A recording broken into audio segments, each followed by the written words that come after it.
so our beehive program allows people to initiate that relationship with nature and the earth. And honeybees are a great way to kind of connect with nature. They really are, and they're precious. It's precious to watch them buzzing around, and they're so beautiful. So I know, like, they are pollinators, and I know they make hives, and I know they make honey. Is there anything else interesting about honeybees or bees in general that you'd like to share, Drew? Sure, there are some fascinating facts about bees, some fun facts. Number one is just to show you how much work is required by the honeybees to make honey, and perhaps how much we take it for granted. The honey, that is. Let me phrase it this way. To produce 1 pound of honey, it takes a bee visiting 2 million different flowers. So 2 million flowers is what's required to just make 1 pound of honey, which is about a small jar that you'd get at the store. So it takes a tremendous amount of work, but luckily bees live in colonies. They're not like bumblebees where they're more solitary in nature. They live in these large colonies. Inside any one of these boxes, there are probably over 50,000 bees in just one of these boxes. And so you can see it takes a lot of work to produce the honey, but they've got advantage in numbers. So we're very grateful as people who enjoy honey that we're thankful for that. So that's a fun fact. I don't know. That's great. So they're one of nature's most industrious creatures, aren't they? Industrious, for sure, you could say that. And they're hard workers, literally busy as a bee. Yeah. As they say. That's actually very literal, because a bee, actually in the summertime, works itself to death. A bee in the summertime, a honeybee in the summertime, will live to about 6 weeks max. And that's because it's working so much, it literally works itself to death. Whereas in the winter, when there's less work to do, because no flowers are blooming, they live up to 6 months. So you see very drastic change in the lifespan from summer to winter because there's less work to do. And we thought we had a grueling schedule. And we thought we had it, yeah. So tell us more about your Hive program. So you told us a little bit about it in the beginning. So are there a lot of Hive programs in the country? Like, would others out there be able to find one if they wanted to rent a hive? How would that work? So unfortunately, there aren't many programs like ours which allow people to just host a hive for the season. There are a few out there. In Boston, I was aware of a program. In North Carolina, I was aware of a program that is similar, but those are more for-profit businesses, whereas ours, a community center, we're a nonprofit organization. Our main goal is to educate the general public on the importance of honeybees, but also to increase the appreciation and love and care for honeybees. And so there is a small fee associated for participating in our program.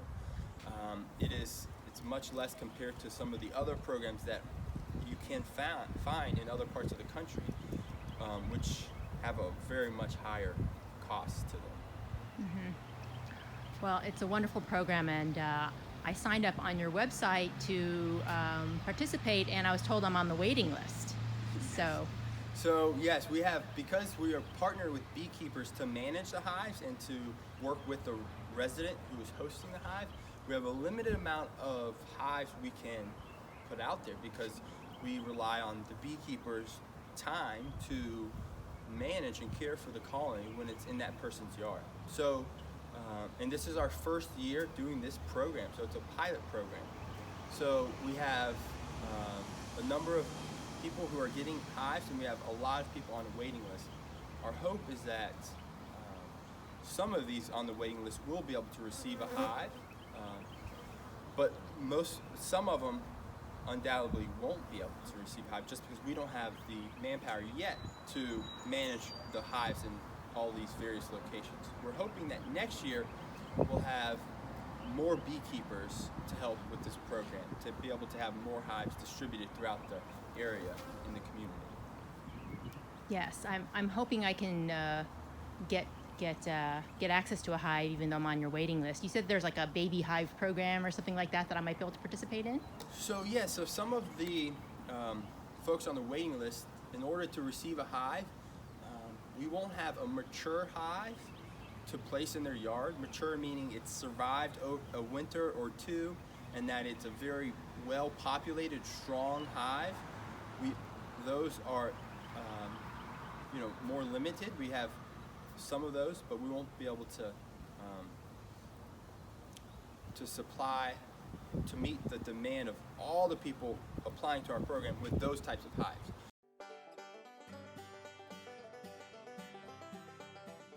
Hello again.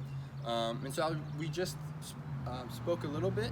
I just told you a little bit about our hive program. And we're standing in front of those hives. We're gonna actually take a quick look inside a hive so you guys can see what inside of a hive looks like. Here we have a hive that is what we call queen right. So there's a good queen in there. It's laying good eggs. It's very well populated, and it's starting to build up honey. And so in that top box is where they're storing the honey.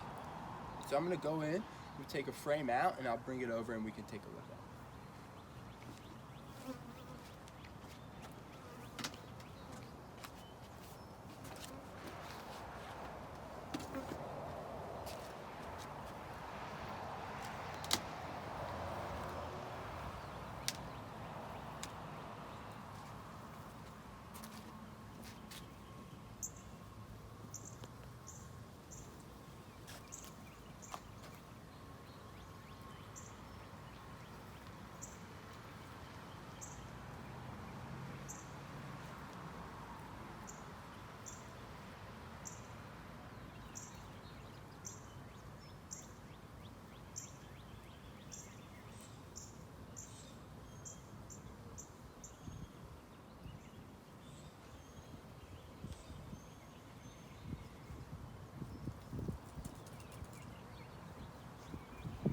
So you can see here, it's a relatively small frame, but it's got some good weight to it. You can see here at the top and on the sides, that is capped honey. So that is honey that they've collected, made from the nectar that they collected. And then once it's ready, they cap it to store it. And you see right here in the middle, they are beginning to put additional honey, and then eventually this capped part they'll cap the entire frame. So that is, you can see right now it's actually filled with nectar / honey. They're turning into honey. This one has far less capped already, so this side is less further along. So just a quick look in there, and I'll go ahead and slide this back in. That's beautiful. Thank you, Drew. You're welcome.